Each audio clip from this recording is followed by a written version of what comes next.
శ్రీ చౌడేశ్వరీదేవి జ్యోతిష్యాలయం ప్రముఖ జ్యోతిష్యులు కాళికాదేవి ఉపాసకులు జ్యోతిష్య పండిత్ ఎంకే శాస్త్రి గారు మీ హస్తరేఖలు ముఖ లక్షణము ఫోటో జాతకం చూసి మీ జీవిత సంపూర్ణ భవిష్యత్తు తెలపగలరు. మీకు ఎటువంటి సమస్యలు ఉన్నా చౌడేశ్వరీదేవి పూజలు చేసి పరిహారం చేయగలరు. స్త్రీ పురుష వశీకరణం 100% గ్యారంటీ. సెల్ 9481312761. నమస్తే ఫ్రెండ్స్, వెల్కమ్ టు సిఆర్ ముచ్చట్లు. ఫ్రెండ్స్, గత కొన్ని రోజుల నుండి రెండు తెలుగు రాష్ట్రాల్లో టాలీవుడ్ హీరో, ఆంధ్రప్రదేశ్ ఉప ముఖ్యమంత్రి అయిన పవన్ కళ్యాణ్ పేరు ఏదో ఒక రకంగా వైరల్ అవుతూనే ఉంది. తాజాగా పవన్ కళ్యాణ్ తిరుమల లడ్డూ విషయంలో చేసిన కమెంట్స్ కానీ చేస్తున్న పనులు కానీ నేషనల్ వైడ్గా ట్రెండ్ అవుతున్నాయి. ఈ క్రమంలోనే తన ప్రాయశ్చిత్త దీక్ష విరమణ కోసం కాలినడకన తిరుమలకి వెళ్ళగా ఆయనతో పాటు తన రెండో భార్య కూతురు ఆద్య, మూడో భార్య కూతురు పోలేనా కూడా హాజరవ్వడంతో అందరూ ఆశ్చర్యపోయారు. ఎందుకంటే చాలా ఏళ్ల క్రితం పోలేనా కొన్ని పిక్స్లో కనిపించగా ఆ తర్వాత ఎప్పుడూ మీడియా ముందుకి రాలేదు. అంతేకాకుండా ఈమె రష్యాలోనే చదువుకుంటూ క్రిస్టియానిటీని పాటిస్తూ బాప్టిజాన్ని కూడా స్వీకరించినట్లు సమాచారం. ఇదిలా ఉంటే అన్యమతస్థులు తిరుమలకి వెళ్ళినప్పుడు టీటీడీకి డిక్లరేషన్ ఇవ్వాల్సి ఉంటుంది, లేకపోతే తిరుమలలోకి వారిని అనుమతించరు. దీంతో పవన్ కళ్యాణ్ తన 14 ఏళ్ల కూతురు పోలేనాకి డిక్లరేషన్ సంతకం చేయగా అందుకు సంబంధించిన ఫోటోలు ఇప్పుడు సోషల్ మీడియాలో వైరల్ అవుతున్నాయి. అసలు పవన్ కళ్యాణ్ తన కూతుర్ని రష్యాలో పెంచడానికి గల కారణాలేంటి? నిజంగానే అన్నా లెజ్నోవాకి వేల కోట్ల ఆస్తుందా? సడన్ గా తన కూతుర్లని మీడియా ముందుకు ఎందుకు తీసుకొచ్చాడు అనే నమ్మలేని నిజాన్ని ఈ వీడియోలో చెప్పడానికి నేను ప్రయత్నిస్తాను. మీరు మాత్రం ఈ వీడియోని పూర్తిగా చూడండి. అన్నా లెజ్నోవా ఈమె 1980 ఆగస్టు 3న రష్యాలోని మాస్కోలో ఒక మిడిల్ క్లాస్ ఫ్యామిలీలో జన్మించింది. అన్నా లెజ్నోవాకి 2 చెల్లెళ్ళు, ఒక తమ్ముడు కూడా ఉన్నాడు. ఇక ఈమె తల్లిదండ్రులు ఈమె చిన్నప్పుడే విడాకులు తీసుకొని విడిపోవడంతో అన్నా లెజ్నోవా తన తల్లి దగ్గరే పెరిగింది. ఇక అలా అన్నా లెజ్నోవా ఇంటి ఆర్థిక పరిస్థితులు రోజురోజుకి దారుణంగా మారడంతో ఆ తర్వాత హై స్కూల్ చదువులకి ఫుల్ స్టాప్ పెట్టేసి మోడలింగ్ చేయడం మొదలెట్టింది.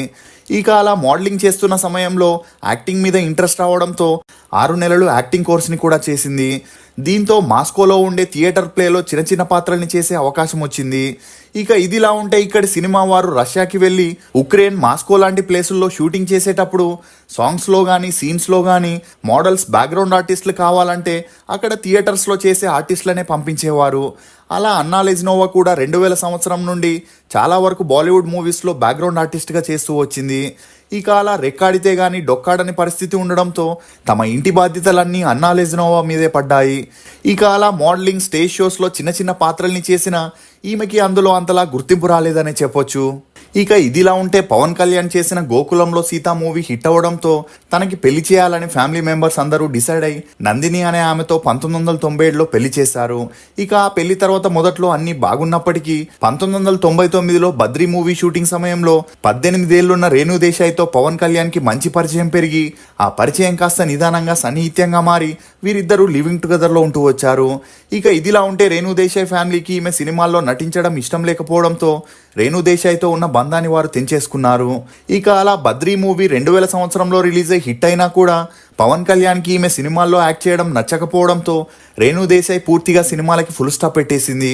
ఇదిలా ఉంటే వీరిద్దరూ లివింగ్ టుగెదర్లో ఉంటున్నారనే విషయం పవన్ కళ్యాణ్ మొదటి భార్య అయిన నందినికి తెలిసి ఇంట్లో గొడవలు చేయడం మొదలెట్టింది. అయినా ఇదంతా పట్టించుకోకుండా పవన్ కళ్యాణ్ రేణు దేశాయ్తోనే ఉండడంతో నందిని తన పుట్టింటికి వెళ్ళిపోయింది. ఇక ఆ మధ్యలోనే పెద్దలంతా కలిసి పంచాయతీ పెట్టి వీరిద్దరిని కలిపేందుకు ఎంత ట్రై చేసినా పవన్ కళ్యాణ్ మాత్రం నందినితో ఉండడానికి సిద్ధంగా లేనని తేల్చి చెప్పడం జరిగింది. ఇక అలా ఒకవైపు రేణు దేశాయ్తో లివింగ్ టుగెదర్లో ఉంటూనే మరోవైపు తన భార్యకి విడాకులు ఇవ్వకుండా రేణు దేశాయ్ని పెళ్లి చేసుకోకుండానే 2004లో అకిరా అనే అబ్బాయికి జన్మనిచ్చారు. అలా ఈ విషయం తెలిసి పవన్ కళ్యాణ్ మొదటి భార్య కోర్టులో కేసేసింది. తనకి విడాకులు ఇవ్వకుండానే వేరే ఆమెను పెళ్లి చేసుకొని బిడ్డను కన్నాడని చెప్పడంతో అందుకు పవన్ కళ్యాణ్ తను రేణు దేశాయ్ని పెళ్లి చేసుకోలేదని, తాము సహజీవనం చేస్తున్నామని అందుకు సంబంధించిన డాక్యుమెంట్స్ని కూడా కోర్టులో సబ్మిట్ చేయడంతో నందిని వేసిన కేసుని కోర్టు కొట్టేసింది. దీంతో పవన్ కళ్యాణ్కి జనాల్లో కాస్త నెగిటివిటీ రావడంతో మొదటి భార్యకి విడాకులు ఇవ్వాలని డిసైడ్ అయ్యాడు. అలా నందిని అడిగినంత డబ్బునిచ్చి 2007లో ఆమె నుండి విడాకులు తీసుకున్నాడు. ఇక అదే సమయంలో చిరంజీవి గారు ప్రజారాజ్యం పార్టీని స్టార్ట్ చేశారు. కానీ అపోజిషన్ పార్టీ వారందరూ పవన్ కళ్యాణ్, రేణు దేశాయ్ సహజీవనం గురించే మాట్లాడడంతో వేరే దారి లేక చిరంజీవి గారి రాజకీయ భవిష్యత్తు కోసం పవన్ కళ్యాణ్ రేణు దేశాయ్ని 2009లో సింపుల్గా పెళ్లి చేసుకోవడం జరిగింది. అలా ఆ తర్వాత వీరిద్దరి అన్యోన్య సంసారానికి గుర్తుగా 2010లో ఆద్య అనే కూతురు కూడా జన్మించింది. ఇక ఇదిలా ఉన్నప్పుడే రష్యాలో తీన్మార్ మూవీ షూటింగ్ జరిగేటప్పుడు ఆ మూవీలో సాంగ్ని ఒక పబ్లో ఏర్పాటు చేశారు. ఇక అలా బాబీ బొమ్మకి చెల్లెలివా అనే సాంగ్లో ఫారెన్ మోడల్స్, జూనియర్ ఆర్టిస్టులు కావాల్సి ఉండడంతో అక్కడే ఉన్న థియేటర్స్ నుండి 200 మందికి పైగా ఆర్టిస్టులని రప్పించడం జరిగింది. ఇక అందులో వచ్చిన వారిలో ఒకరే అన్నా లెజ్నోవా. ఈమె ఆ సాంగ్లో 3 minutes 45 seconds దగ్గర వైట్ గౌన్ వేసుకొని 2 seconds కనిపిస్తుంది. అలా ఈ సాంగ్ షూటింగ్ టైంలో పవన్ కళ్యాణ్కి అన్నా లెజ్నోవాకి మంచి స్నేహం ఏర్పడింది. కానీ అప్పట్లో అందరూ ఆ సాంగ్లో మెయిన్ డాన్సర్గా చేసిన ధనా మార్క్స్తోనే పవన్ కళ్యాణ్ క్లోజ్గా ఉన్నాడని మీడియాలో అప్పట్లో హల్చల్ అయింది. కానీ ఆర్థికంగా చాలా వెనుకబడి ఉన్న అన్నా లెజ్నోవా కథ తెలిసి పవన్ కళ్యాణ్ ఆమెను హైదరాబాద్కి తీసుకురావడం జరిగింది.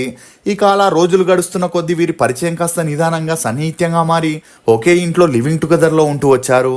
ఇక అలా అన్నా లెజ్నోవా ప్రెగ్నెంట్ అవ్వడంతో పవన్ కళ్యాణ్ తన రెండో భార్య రేణు దేశాయ్కి విడాకులు ఇవ్వాలని డిసైడ్ అయ్యాడు. అలా రేణు దేశాయ్తో అన్నా లెజ్నోవా ప్రెగ్నెంట్ అయిన విషయం చెప్పి విడాకులని అడగగా రేణు దేశాయ్కి ఆకాశం తలపై వచ్చి పడినట్లయింది. ఇక అలా రేణు దేశాయ్కి పవన్ కళ్యాణ్ నుండి విడిపోవడం ఇష్టం లేకున్నా వేరే దారి లేక ఈమె 2010లో విడాకులకి అప్లై చేసిందని ఈమె ఒక ఇంటర్వ్యూలో చెప్పుకరావడం గమనార్హం. ఇక అలా విడాకుల హియరింగ్ జరిగేటప్పుడే అన్నా లెజ్నోవాకి పవన్ కళ్యాణ్కి 2010లో పోలేనా అనే అమ్మాయి జన్మించింది. అలా ఆ తర్వాత పవన్ కళ్యాణ్కి రేణు దేశాయ్కి 2012లో కోర్టు విడాకుల్ని మంజూరు చేసింది. దీంతో పవన్ కళ్యాణ్ అన్నా లెజ్నోవాని 2013లో సింపుల్గా రిజిస్టర్ మ్యారేజ్ చేసుకున్నాడు. అలా ఆ తర్వాత వీరి అన్యోన్య సంసారానికి గుర్తుగా మార్క్ శంకర్ అనే కొడుకు కూడా జన్మించాడు. ఇక పవన్ కళ్యాణ్ హిందూ అయిన అన్నా లెజ్నోవా తన 2 పిల్లల్ని క్రిస్టియన్ మత ప్రకారం పెంచుతుంది. ఇదిలా ఉంటే ఈమె సోషల్ మీడియాలో యాక్టివ్గా ఉండడంతో తన గురించి చాలా విషయాలు బయటకు వచ్చి పొలిటికల్ ఇమేజ్ డ్యామేజ్ అవుతుందని పవన్ కళ్యాణ్ అన్నా లెజ్నోవాని మీడియాకి, సోషల్ మీడియాకి దూరం పెట్టడం జరిగింది.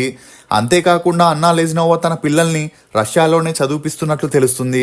దీంతో పవన్ కళ్యాణ్కి అన్నా లెజ్నోవాకి కూడా మనస్పర్ధాలు వచ్చాయని, వీరిద్దరూ విడిగా ఉంటున్నారని అందరూ అనుకున్నారు.